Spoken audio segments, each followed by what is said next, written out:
tulang punggung gereja adalah pemuda. Gitu. Kita pikir pelayanan remaja pemuda sekarang, Kak, gereja perlu melihat itu di persimpangan jalan, dan Kak.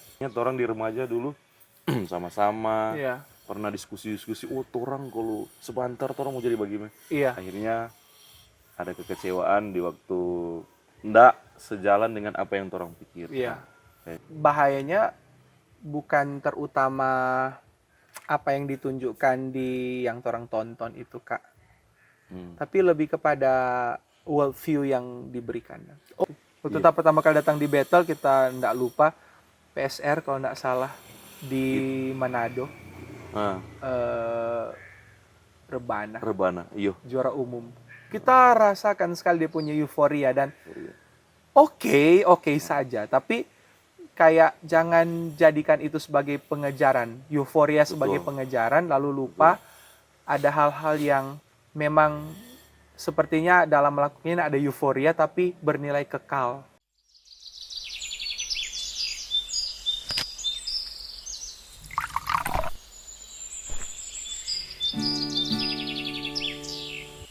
Belum. Iya, makanya kita agak trauma duduk sekarang karena ini kayak ada spesifikasi ini. Sengaja ini kalau pendeta tahu dan ini ada tapi jersey ini mendetail final Olimpico 2009 Barcelona treble winners mengalahkan tim Manchester United yang saat itu dibela Cristiano Ronaldo dengan skor 2-0. Betul. Ini ada bau nih. Ada banon. Ada bau. Nantilah orang bahas bola. Nah, kali Siap. ini ada juga beberapa pertanyaan yang dari kita lah sebenarnya dengan Adano dari teman-teman dapat tanya ke titip kata kalau mau ulang pertanyaan. Tapi sekarang ini orang mau bahas dulu tentang anak muda. Pemuda. Mungkin seberapa penting pemuda-pemuda ini yang dulunya dari dulu kita selalu ada tapi Pak Pendeta aja bilang tulang punggung gereja adalah pemuda gitu. Tapi semakin orang lihat realita yang ada, kayaknya kita pikir pelayanan remaja pemuda sekarang, Kak, gereja perlu melihat itu di persimpangan jalan, dan Kak. Ya. Karena walaupun sejarah berjalan linear, tapi ada hal-hal yang tak akan berulang, dan Kak. Maksudnya waktu orang remaja pemuda DP tantangan begitu, yang sekarang DP tantangan lain lagi. Beda, Kang. Makanya kita bilang ini di persimpangan jalan karena generasi yang orang layani sekarang, kalau orang tidak melayani dengan baik, orang akan melihat semakin banyaknya remaja dan pemuda yang lari dari gereja. Iya, termasuk kalau dihubungkan dengan KP pertanyaan tadi, kekecewaan, hal-hal yang seperti selaku manusia itu. kita mengakui itu sih. Karena orang kita yang tahu teman-teman, tapi kita nak tahu persis juga apa yang orang alami. Kita cuma melihat dari segi orang teman, kayaknya orang di remaja dulu sama-sama pernah diskusi-diskusi, oh orang kalau sebentar orang mau jadi bagaimana. Akhirnya ada kekecewaan di waktu ndak sejalan dengan apa yang orang pikir. Saya pikir remaja-remaja yang aktif-aktif sekarang, apakah orang akan bertahan? Kan begitu begitu tuh, atau bagaimana? Tapi begitulah orang ternyata ketik sama yang berita beranda bilang tantangan itu berubah-berubah. Kalau mungkin ya sekali lagi tadi pendeta kan satu generasi. Orang tantangan dulu. Betul. Kalau pendeta merasa tertantang nih apa waktu dulu di remaja? Kalau di remaja soal fokus sih belajar, pergaulan. Iya, pergaulan. Karena jujur saja waktu di SMP kan di dalam orang masa-masa perkembangan hormon, DP tantangan di situ. Tapi di sekarang jauh lebih wah. Betul nak kita bilang kalau zaman sekarang lebih cepat? Iya, lebih cepat. Lebih cepat, Kang? Iya, lebih cepat. Dalam artian dorang menyukai lawan jenis lebih cepat. Iya. Kita pikir pengaruh dari teknologi, apa yang mereka tonton. Pada orang waktu di generasi orang banyak hal yang memang bisa disebut tabu. Sekarang banyak nak tabu lagi. Jadi di dalam tabunya orang itu orang mencari tahu. Kalau sekarang kayak so dipampangkan itu Betul juga. akhirnya membentuk yang tadi lebih cepat. Jadi sebenarnya dulu orang dengan adanya televisi orang lebih beta filter Kang, Iya. apa yang jadi tontonan Kang. Betul. Sekarang kan susah sekali sih Iya, filter. betul. Orang pun mau larang adik-adik atau anak-anak muda sekarang mau nonton yang drakor, selalu kita bilang drakor itu kenapa nih mau nih, tapi bahayanya kan ada adegan-adegan yang Iya. dan kalau orang Mbak Uni juga series-series Indonesia sebegitu sampai. Iya, kita lihat makin berubah Kang Kak. Series Indonesia, wow, kita nggak pernah membayangkan akan seperti itu. Sehingga tantangan dari juga kan di PSR ada teater. Iya Kak. Di Pemuda ada juga kesenian-kesenian yang kita bayangkan. Bagaimana kalau kita jadi artis sebentar, kita bertumbuh dari gereja, dapat tawarkan begitu, apa yang harus orang lakukan? Iya. Kita pikir sih bahayanya bukan terutama apa yang ditunjukkan di yang orang tonton itu Kak, tapi lebih kepada world view yang diberikan. Oh iya. World view itu sangat menentukan. Iya Kak. Jadi setiap seri, setiap drama itu ada world view di belakangnya Kak. Nggak sekedar orang melihat ya ini kisah tentang A, B, C, D, E, tapi digerakkan oleh semacam world view atau cara pandang dunia. Maka itu yang tanpa sadar diserap oleh orang yang menyaksikannya. Betul. Jadi kayak kalau lihat itu kan, oh ini something normal, sesuatu yang normal itu kan world view. Yang sebenarnya mungkin bukan normalnya begitu kan. Iya. Jadi world view itu tapi lewat itu jadi normalisasi. Iya, normalisasi betul. Mending remaja-remaja pacaran kayaknya normal. Iya. Kalau pacaran sih menurut kita masih oke. Dalam hal begini, kita pernah debat di media sosial juga soal pacaran boleh enggak untuk remaja. Lalu ada yang komentar, kita punya pendapat kayak harus segera bilang tidak. Kita pun sendiri sebenarnya begitu. Iya, kita juga secara pribadi tentu begitu. Tapi orang enggak bisa langsung bilang tidak tanpa penjelasan. Iya. Atau tidak tanpa membangun koneksi dengan remaja. Iya. Tidak langsung mengatakan tidak tanpa mengerti yang dorang alami dan Kak. Perkembangan hormon itu kan butuh penyaluran. Betul. Dan justru ketika orang langsung bilang tidak tanpa alasan, tidak tanpa koneksi dengan mereka, tidak tanpa memahami yang dorang rasakan, dorang akan berontak. Dan dorang akan mencari cara untuk apa yang dorang sementara rasakan. Sehingga mengatakan tidak itu tanpa penjelasan, koneksi, dan pengertian itu justru akan merusak. Tuh, kalau dulu kan orang mama bilang enggak. Gitu Kang, itu kan yang mungkin dorang. Dan sekarang generasi itu yang so beda Kak. Dorang nggak bisa terima sesuatu tanpa penjelasan. Dorang akan cari tahu. Nah, itu sutra Pak kita punya anak. Kalau kita bilang enggak, dia mesti tuntut. Kenapa? Enggak. Atau iya. Kenapa iya? Karena anak lebih kritis sekarang. Lebih kritis. Dan itu orang perlu membaca itu sih Kak sebagai tantangan sekaligus mendorong orang untuk memperlengkapi diri. Kalau pelayan remaja nak mau memperlengkapi diri itu kita akan mengalami banyak kesulitan. Apakah gereja masih lihat lagi tentang banyak atau sedikit orang beribadah? Tentu saja. Tentu saja Kang. Tentu saja Kak. Cuma tantangannya kita lebih kepada begini. Orang mau menyelesaikan pergumulan yang Kak bilang tadi. Kadang-kadang gereja cuma menyelesaikan di permukaannya. Saya waktu tanya kan, orang mau bergumul soal kuantitas kehadiran. Jadi bergumul soal kuantitas, orang selesaikan di permukaannya, kulitnya. Jadi orang tanya apa yang bikin orang nggak mau datang, atau apa yang membuat orang akan datang. Jadi kan itu semacam permukaan saja. Misalnya orang tambah alat musik. Ya oke, sampai di taraf tertentu bisa membuat orang datang di ibadah. Tapi bukan itu persoalannya. Dia bicara jauh lebih dalam. apa yang membuat misalnya seseorang memandang ibadah itu betul-betul esensial. Iya. Sehingga betul. tidak menjadi opsi kedua, tiga, dan empat, tapi menjadi sesuatu yang dia sadari penting. Karena kita juga salah satu orang yang kritisi pengambilan keputusan waktu terasa semua perlombaan kurang tepat dan kurang cocok. Bahkan DP kasarnya terbilang nggak cocok kalau Oke. bikin di gereja. Oke. Salah satunya itu game online. Iya. Kan mungkin DP tujuan sama yang pendeta bilang tadi toh, untuk minat anak-anak kuantitas, dan di ya. gereja. Tapi kalau mau fokus di kuantitas, sekarang kualitas itu orang abaikan. Iya. Tapi maksud kalau memang orang memang mau kasih kuat, kenapa orang mesti ikut akan mau, Iya. jemaat pe mau.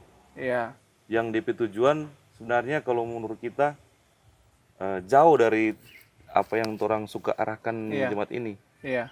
Misalkan kalau kita sekarang lagi sadar ternyata jemaat butuh membaca, banyak tahu lewat buku.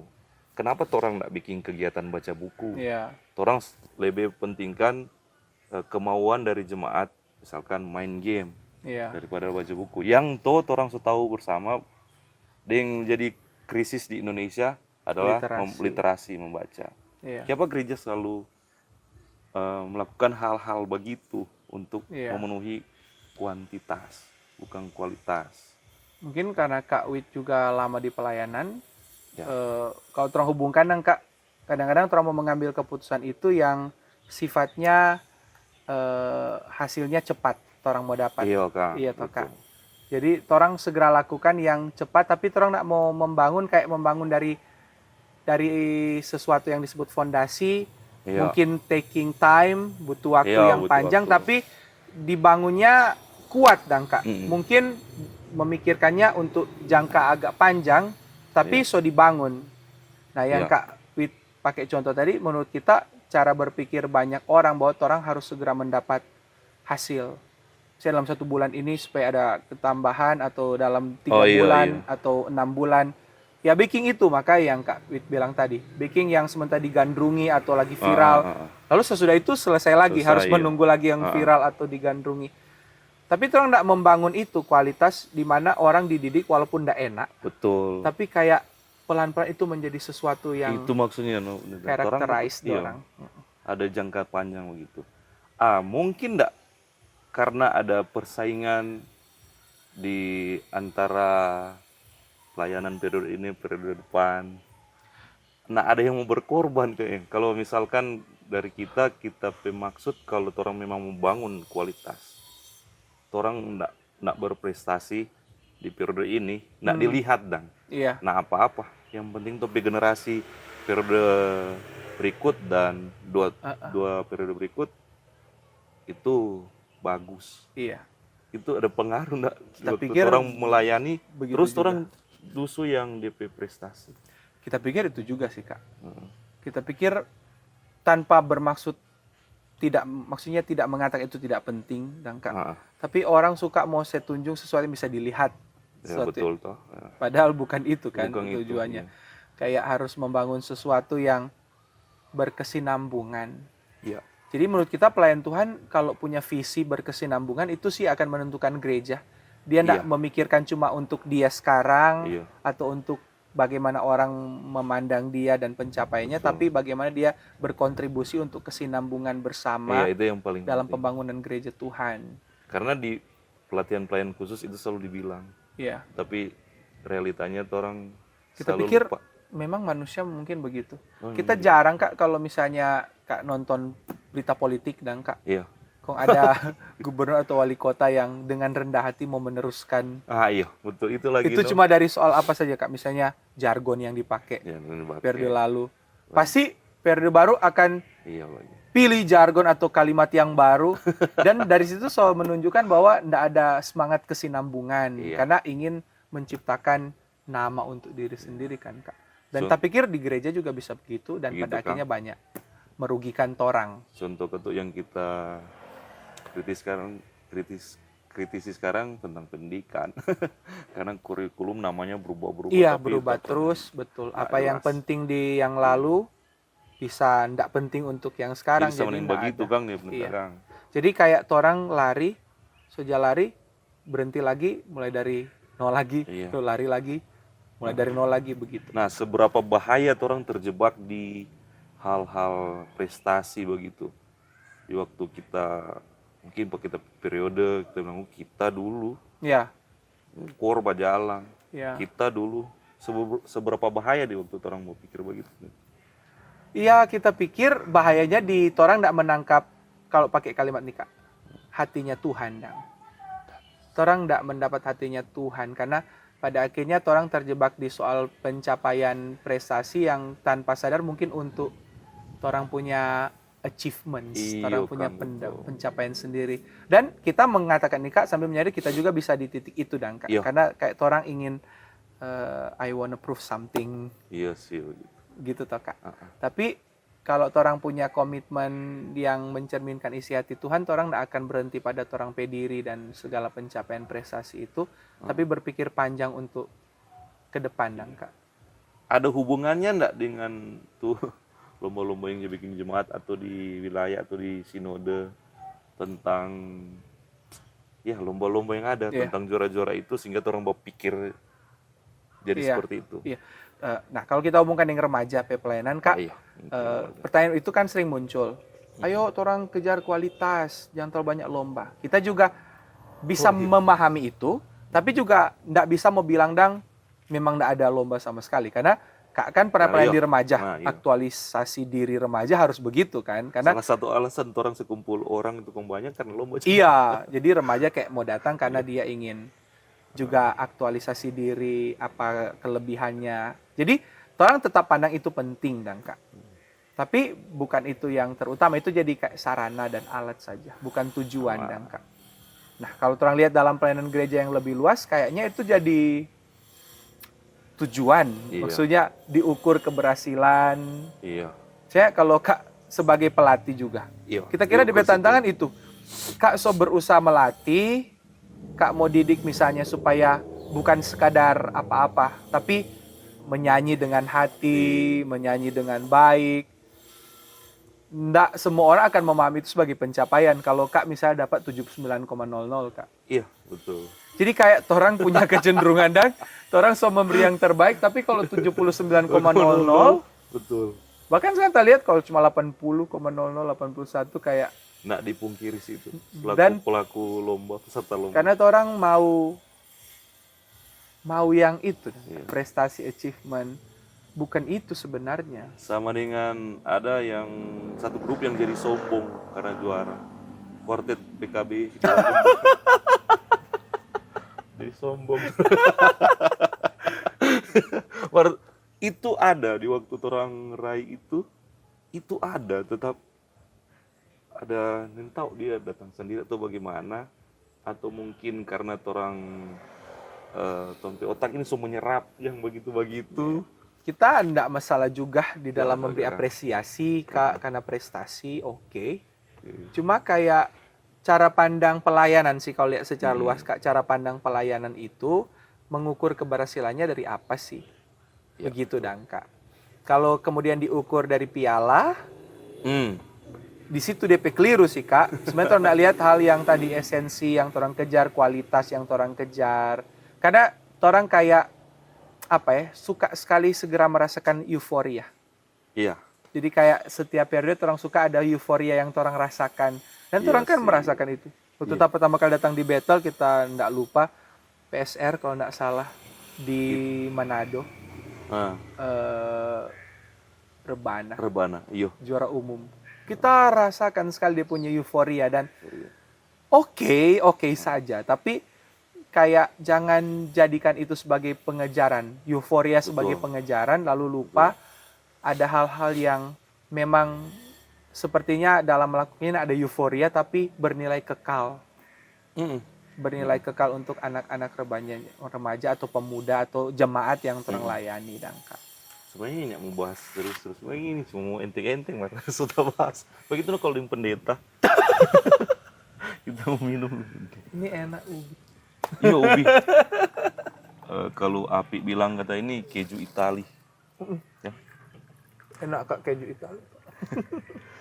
Nah ini, kalau tentang Betel Kembuan kita pun bangga dengan remaja-remaja di Betel Kembuan yang dorang mendapat prestasi di tingkat sinode, dan di kalau kok di Rebana bilang Kang festival sana sini. Karena kita juga menyaksikan langsung itu bukan mau puji-puji supaya penakinan dengar, nanda mar waktu kita jaga sana dong balik di SMKK pinjam sekolah dong balik di gereja, terus ini anak-anak ini nggak jadi cari dari pagi mungkin kalau Sabtu sampai malam dorang libur, jadi sebanding lah dengan usaha. Iya.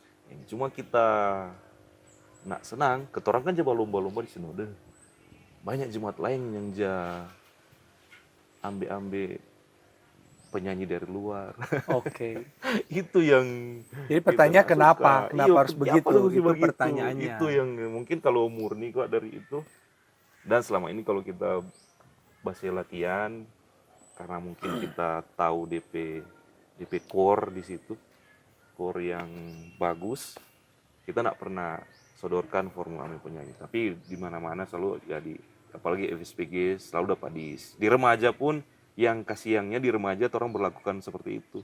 Yang harusnya remaja tahu yang sebenarnya nimbolek begitu, martorong so biasakan ambil penyanyi dari luar. Dan kita punya satu pengalaman yang sudah kita pikir-pikir betapa memalukan dan tidak memuliakan nama Tuhan. Iya. Ketika ada lomba, karena harus kejar target, Iya. jadi ambil orang dari luar. Tapi ketika lomba panitia ketat, dia harus cek nama kan Kak. Oh ketat sekali sekarang. Nama. Apalagi Ini belum sekarang, database. ini masih beberapa dulu. tahun yang lalu. Lalu cek nama lah. Lalu direkayasa orang punya nama A, jadi B. Dan itu kegiatan gerejawi. Iya. Jadi waktu itu kita juga, bisa begitu orang karena untuk kejar target tertentu, orang badusta ketika orang betul. Justru ada untuk memuliakan Tuhan. Jadi orang melihat entah ini mulai dinormalisasi lagi Kak, kita pikir dinormalisasi, orang sebenarnya mulai jauh dari apa yang Tuhan mau, bukan ini dang. Maksudnya oke, orang menyanyi lomba tapi kalau menghalalkan segala cara, kita pikir juga apa bedanya dengan dunia. Itu yang kita maksud prestasi-prestasi yang itu yang jadi DP core utama orang mau kejar. Betul. Jasa hati orang begitu. Betul. Dan kita pikir juga karena kita sebagai pendeta menjadi bagian di dalamnya, ini juga bentuk introspeksi. Karena kalau begitu terus orang gagal. Sebesar apapun orang punya capaian, orang gagal karena tidak mendidik orang jadi dewasa di dalam iman. Betul. Sehingga di lomba-lomba sekarang, kompetisi di sinode, banyak juga hal-hal yang seperti tadi, tapi juga berkembang, banyak juga yang tidak fair di dalam penilaian. Betul. Itu entah kenapa, karena kalau kuat dia kompetisi di luar gereja boleh, bukan boleh juga. Kalau artinya orang bisa sedikit mengerti atau memahami. Ini gerejawi yang penatua yang tanda tangan kredensi, betul. Kan itu pendeta. Betul. Mungkin pendeta gua mungkin kali nak teliti. Tahu, Kalau penatua ketuk so ACC, percaya apa penatua ini gitu. Kan begitu. Dan semoga di Korpel Susuna ada begitu. Berharap begitu. Itu menjadi aneh. Berharap begitu kan, karena suatu pencapaian yang torang dusu, tapi di bicara badusu, apa pendeta bilang tadi, tapi di bicara mau kejar itu yang harus mesti betul-betul. Betul. Ini banyak juga yang kita pernah batogor ke teman, mau bilang jemaat ini nggak perlu lah. Ini bilang, orang kok memang sudah biasa dari remaja dulu. Itu kan yang menjadi normal. Itu. Iya. Janganlah kalau di remaja, Kang. Apalagi ini, kalau kita untuk torang ini anak-anak muda, apa yang harus torang baking supaya torang boleh jadi contoh for adik-adik ini, begitu. Bagaimana DP batas orang bertindak, atau ada tips dari Neta? Karena kita pelayanan di remaja dan pemuda, kan tentu saja pemuda yang jadi pembina remajanya. Kita bilang orang nggak boleh egois. Ya. Egois di dalam hal mengatakan bahwa ini orang hidup. Jadi jangan nilai-nilai. Oh begitu. Dan kita pikir justru di situ pembeda orang yang mau sungguh-sungguh melayani dengan tidak. Buat orang dipanggil melayani kan bukan sekedar di hari ibadah. Iya. Tapi di dalam keseharian, dan justru di dalam keseharianlah yang menjadi lebih penting dan berdampak. Maksudnya kalau orang mau jadi contoh kan orang lihat di mana di dalam keseharian. Kita pakai contoh satu pembina remaja sharing dengan kita kenapa dong pelayanan kemudian menjadi sangat tidak efektif, karena pembina remaja di ibadah dan di luar jadi lain. Bahkan cerita-cerita yang berkembang sama yang bekerja dang. Iya kak. Maksudnya yang kita lebih miris dang, ada pembina remaja yang kongko-kongko, kemudian bukan minum teh, tapi suruh remaja yang beli. Begitu dang kak. Jadi kita pikir di situ dampaknya. Jadi kalau kak tanya apa yang orang mesti lakukan, kayak menyadari identitas panggilannya orang. Jangan egois kan. Artinya ya orang sering lupa saja sih kak, orang punya diri. Kalau orang lupa diri, bisa nggak tahu diri, dan pada akhirnya orang nggak menjadi seperti apa orang seharusnya jadi. Salah satu yang kita kritik-kritik ya tapi ini Kenapa kita dia terus bilang wajar lah ngana di komisi pemuda. Kita bilang kalau ngana cuma anggota biasa tuh belum apa-apa. Karena kan di komisi pemuda. Sama dengan anggota dewan tuh dengan pejabat-pejabat orang kalau rakyat biasa tuh nak waktu tapi kalau orang sudah ada bagian. Tapi KAPI juga kita tahu bergumul untuk jadi yang terbaik. Pelayanan pemuda menjadi yang terbaik karena orang pernah sharing juga. Cuma gua kalau kita coba enak sebenarnya enak juga sih. Coba bilang, coba tegur, dong anggap kita punya motivasi lain. Iya, padahal ya enggak, orang itu mesti sadar orang jabatan di pelayanan. Iya. Kalau di waktu orang khotbah begini, komisi 1 khotbah begini, komisi 1 melakukan hal yang lain. Iya. Terus mungkin itu kan jadi cacat. Iya. Jadi cacat. Organisasi sepenting apa penita di pelayanan sebenarnya? Kita merasa memang manusia itu dari awal harus diatur secara organisatoris. Karena kecenderungannya orang yang suka memberontak dan ikut mau hatinya orang sendiri. Jadi menurut kita organisasi itu anugerah Tuhan. Karena manusia yang telah jatuh dalam dosa memang perlu diatur sejak awal. Tapi orang di dalam gereja memandang organisasinya bagaimana? Iya. Maka menurut kita organisasi itu perlu dipandang dalam kaitan ini, komunitas. Organisasi menunjuk pada komunitas. Bagaimana orang bisa jadi ndak egois kalau orang punya pola pikir komunitas. Bahwa kita hidup bukan untuk tapi diri sendiri, tapi untuk komunitas. Dan penelitian terhadap remaja dan pemuda, secara khusus Gen Z, Kak, orang sangat mencari dua hal. Ini dari bilangan Research Center. Ya. Nah, mereka mencari komunitas dan mereka mencari mentor. Kalau kita orang melihat organisasi sekadar ketua, wakil, sekretaris bendahara, tidak cukup. Harus melihat itu sebagai orang-orang dalam satu komunitas yang bergerak dengan satu visi. Betul. Maka tadi Kak, kalau satu komisi khotbah ini, satu komisi mungkin lakukan yang berbeda, ya komunitas itulah yang saling menjaga, menegur, sehingga teguran menjadi sesuatu yang oke saja sih Kak. Dan selalu orang dibantah dengan masih manusia, masih daging. Tuhan saja mengampuni, ngoni menghakimi, aduh itu. Kita pikir orang bisa bilang begitu kalau dia so lakukan yang terbaik. Masalahnya banyak orang bicara begitu, do nothing. Kayak pasrah dang. Iya. Kayak jadi orang betameng. Jadi begitu. Tameng. Oh, kita kalau ada orang bilang begitu, sekalipun tapi teman, kita mau bilang ente nak mau bertumbuh. Nak mau bertumbuh. Gitu.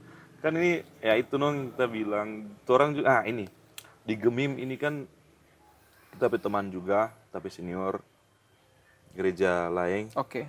non Gemim, dia bilang Gemim bagus sekali DP organisasi dari sinode bawa ke bawah iya. sampai ke kolom dan kan begitu. Cuma waktu kita tak sadar itu, iyo Kang, betul, orang dilatih berorganisasi, tapi kenapa orang selalu baper kalau ada pendapat yang berbeda. Itu yang kita bingung sampai sekarang. Apakah orang semua melakukan organisasi sesehat yang diharapkan? Kadang orang berorganisasi malah sehat. Iya. Kalau orang pikir kata organisasi itu kan Kak datang dari kata yang orang sering pakai organ. Organ kalau menunjuk pada tubuh, ya kalau ada yang tidak sehat ya mempengaruhi secara keseluruhan toh Kak. Jadi menurut kita kalau di dalam pelayanan misalnya, kenapa orang tidak mau dikritik atau kenapa orang tidak mau berjalan bersama orang lain? Karena bisa jadi di dalam organisasi gereja, orang mulai melihat tidak dalam kerangka komunitas tadi yang kita bilang Kak, sehingga betul juga Kang. Iya, betul. Si A dipandang oleh si B sebagai ancaman atau saingan. Dan itu terjadi kan banyak di gereja sekali. Termasuk di komisi. Betul. Karena orang tidak mau melihat mereka seperti Alkitab katakan rekan sekerja. Orang lihat orang sebagai saingan atau ancaman. Sehingga nak berjalan sebagai satu komunitas dan Kak. Iya juga sih. Kita pikir orang bisa berbeda, tapi bisa tetap jalan sama-sama kok.